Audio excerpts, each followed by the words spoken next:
Vance warns U.S. will use sanctions, military action if Putin doesn't agree to Ukraine peace deal. Report Vice President J.D. Vance on Thursday reportedly warned that the U.S. wouldn't rule out tough sanctions or even potential military action against Russia if President Vladimir Putin didn't come to the negotiating table on a deal that would guarantee peace for Ukraine. In speaking with the Wall Street Journal, which was the first to report on Vance's comments, the vice president said sending U.S. troops to Ukraine was on the table if Russia failed to negotiate in good faith. Vance said there are economic tools of leverage, and there are, of course, military tools of leverage that the U.S. could use against Putin. I think there is a deal that is going to come out of this that's going to shock a lot of people. Vance told the Journal that Vance's comments came a day before the vice president is expected to meet with Ukrainian President Volodymyr Zelensky in Munich. The discussions will be closely watched by European leaders to gauge where President Trump stands on negotiating an end to the Russia-Ukraine war, which is nearing 3 years. President Trump had what he described as a lengthy phone call with Putin on Wednesday, which included the Russian leader agreeing to immediately begin negotiations over the war in Ukraine. Writing on his social media platform Truth Social, Trump said the two leaders agreed to work together very closely. We have also agreed to have our respective teams start negotiations immediately, and we will begin by calling President Zelensky of Ukraine to inform him of the conversation, something which I'll be doing right now.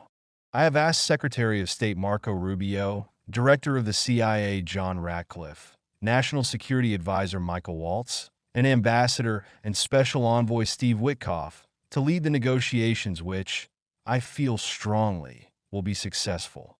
Vance and Secretary of State Marco Rubio are scheduled to lead the U.S. delegation to the Munich Security Conference, where the future of Ukraine will be the top item on the agenda.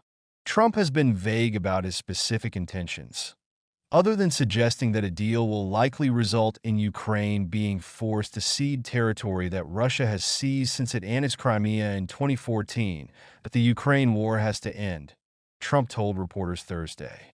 Young people are being killed at levels that nobody's seen since World War II.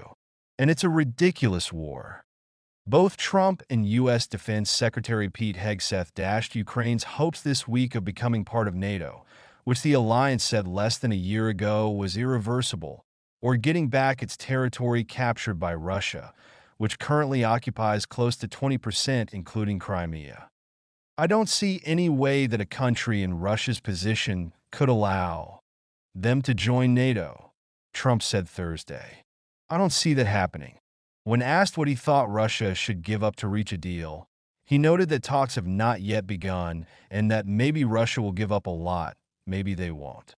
At NATO headquarters, Hegseth reiterated Thursday that simply pointing out realism like the borders won't be rolled back to what everybody would like them to be in 2014 is not a concession to Vladimir Putin.